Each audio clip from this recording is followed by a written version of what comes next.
Halo, nama saya Imanuddin Ardian Hermawan. Saya adalah mahasiswa informatika di Politeknik Elektronika Negeri Surabaya. Sebagai software dan AI engineer, saya berfokus menciptakan solusi digital untuk scale up proses bisnis perusahaan. Saya memiliki kepribadian yang analitis, tangguh dalam menghadapi tantangan, empatik dalam komunikasi tim, dan mampu menyampaikan ide secara jelas dan profesional. Dalam 5 tahun ke depan, saya berkomitmen menjadi talenta digital di bidang AI engineer, khususnya dalam mengembangkan yang pertama, sistem pendukung keputusan berbasis AI, solusi analitis bisnis yang responsif, dan juga aplikasi yang adaptif yang mengikuti evolusi kebutuhan konsumen digital.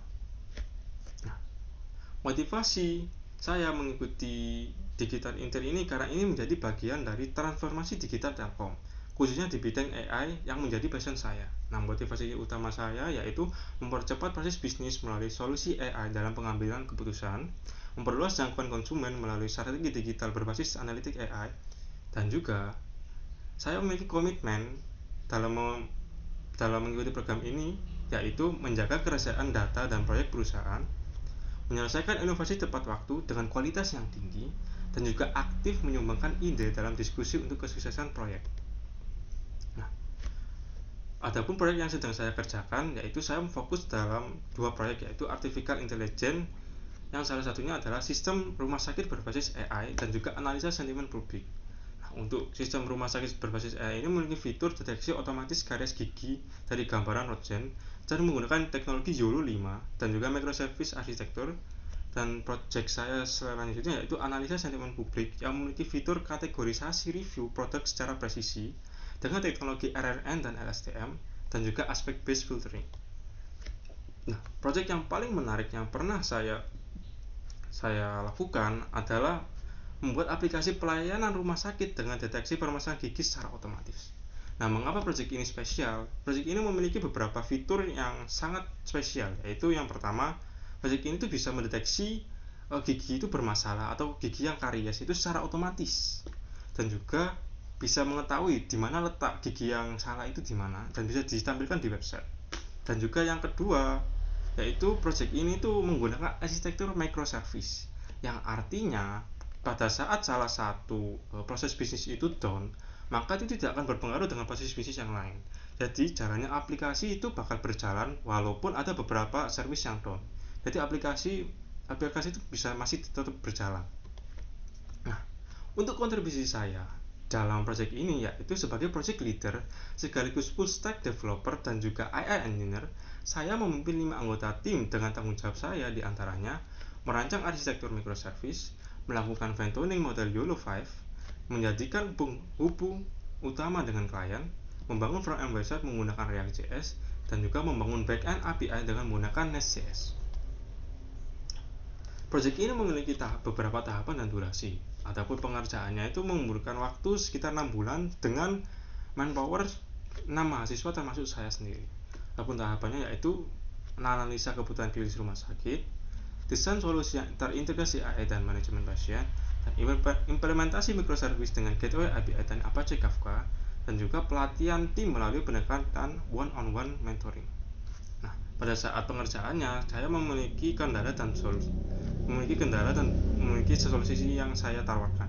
Yang pertama, kendala yang ada yaitu kompleksitas microservice. Microservice sendiri itu saya mempropos karena saya tahu di proses bisnis sebelumnya atau di aplikasi sebelumnya itu banyak terjadi down karena banyak user yang mengakses di suatu fitur, yaitu fitur pendeteksi gigi, tapi dulu tidak otomatis. Nah, karena sekarang ini otomatis, pada saat pertama sekali dicoba itu semuanya itu down. Nah, bagaimana caranya untuk saya dan juga teman-teman saya itu bisa mendeliver aplikasi dengan baik? Itu saya mempropos menggunakan microservice. Dengan adanya microservice, sebuah model bisnis yang dia itu sangat panjang itu bisa saya uraikan satu persatu. Jadi aplikasi tersebut itu bisa dapat terurai dan bisa rata untuk pembagian job task-nya. Dan maka dari itu saya menggunakan Kafka sebagai penghubung untuk metode bisnis yang berat dengan panjang seperti diagnosa gigi. Dan yang kedua kendalanya itu kurangnya pengalaman dari tim. Saya sendiri melihat jika tim saya yang awal-awal dulu pada saat join project itu memiliki kendala di bidang teknis. Dan maka dari itu saya melakukan pelatihan teknis secara intensif untuk tim kerja dan juga memberikan mereka dan menjelaskan mereka bagaimana proyek itu berjalan secara dengan bahasa yang bisa dipahami oleh mereka. Nah, ini adalah hasil proyek yang sudah saya lakukan dan sudah berhasil, yaitu diantaranya memiliki impact, yaitu 30% lebih cepat dalam diagnosa karies gigi oleh dokter, downtime berkurang 70% berkat arsitektur microservice, terintegrasi dengan API pemerintah untuk pelaporan kesehatan, dan diadopsi penuh oleh rumah sakit mitra.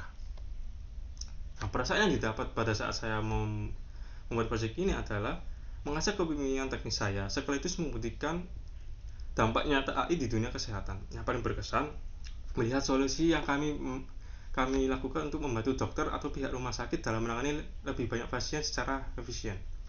Nah, pengalaman saya dalam menghandle proyek model AI dan microservice di proyek tersebut membuat saya yakin bisa diterapkan untuk skala enterprise telco.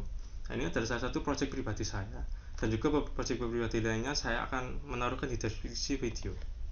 Nah, ini adalah tool yang saya gunakan berdasarkan skala penggunaannya. Saya menggunakan Notion, Gmail, JetBrains Editor, Figma untuk desain, Canva untuk desain, Python Crash dan YOLO 5 untuk AI, YouTube untuk tutorial dan lain-lain, Local LLM untuk mengetes AI secara data yang aman, dan komersial LLM seperti ChatGPT untuk membuat inspirasi, Medium untuk cara mencari berita, dan Google untuk mencari solusi.